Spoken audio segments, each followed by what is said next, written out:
மக்களின் முதல்வர் செல்வி ஜெயலலிதா வழிகாட்டுதல்படி செயல்படும் தமிழக அரசுடன் கல்வி, ஆட்டோமொபைல் உள்ளிட்ட துறைகளில் இணைந்து செயல்பட மலேசியா முடிவு செய்துள்ளதாக சென்னையில் மலேசிய மாகாண முதலமைச்சர் தெரிவித்துள்ளார்.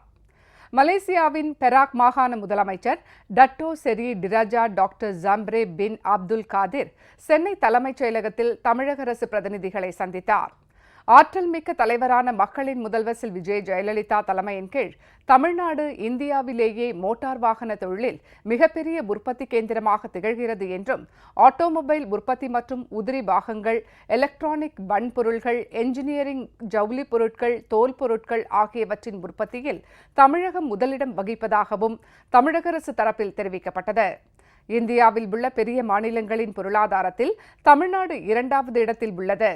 இதனை முதலிடத்திற்கு கொண்டுவர மதிப்பிற்குரிய தலைவர் புரட்சித் தலைவி அம்மா தமிழ்நாடு தொலைநோக்கு திட்டம் 2023 அறிவித்து செயல்படுத்தி வருகிறார். இதன் ஒரு பகுதியாக 200க்கும் மேற்பட்ட உள்கட்டமைப்பு திட்டங்கள் சிறப்பாக செயல்படுத்தப்பட்டு வருவதாக மலேசிய மாகாண முதலமைச்சரிடம் தெரிவிக்கப்பட்டது. சென்னையில் வரும் மே மாதம் 23 மற்றும் 24 ஆகிய தேதிகளில் நடைபெறவுள்ள உலக முதலீட்டாளர்கள் மாநாட்டில் பெராக் மாகாணத்தை சேர்ந்த தொழிலதிபர்கள் உள்ளிட்ட பிரதிநிதிகளுடன் கலந்து கொள்ளுமாறு சந்திப்பின் போது அழைப்பு விடுக்கப்பட்டது. சந்திப்புக்கு பின்னர் செய்தியாளர்களிடம் பேசிய மலேசிய மாகாண முதலமைச்சர் கல்வி உள்ளிட்ட பல்வேறு துறைகளில் தமிழகத்துடன் இணைந்து செயல்படுவது குறித்து ஆலோசிக்கப்பட்டதாக தெரிவித்தார். We discuss numbers of area of collaborations. We explore areas of collaborations as far as the relation between Tamil Nadu and Malaysia at large.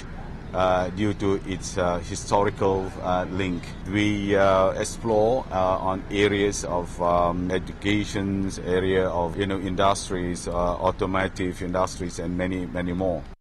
இந்த சந்திப்பின் போது பெராக் மாகாண அமைச்சர் YB Dato Mohamed Zahir Abdul Khalid, மலேசிய மாகாண முதலமைச்சரின் சிறப்பு அதிகாரி YB Dato doctor BG Kumar Das மற்றும் உயரதிகாரிகள் பங்கேற்றனர். தமிழக அரசின் சார்பில் தலைமைச் செயலாளர் திரு K ஞானதேசிகன், தமிழக அரசு ஆலோசகர்கள் திருமதி ஷீலா பாலகிருஷ்ணன், திரு K ராமானுஜம், தொழில்துறை கூடுதல் தலைமைச் செயலாளர் திரு CV சங்கர், நிதித்துறை முதன்மை செயலாளர் திரு K சண்முகம், திட்டம் மேம்பாடு மற்றும் சிறப்பு திட்ட அமலாக்கத்துறை முதன்மை செயலாளர் திரு S கிருஷ்ணன் ஆகியோர் பங்கேற்றனர்.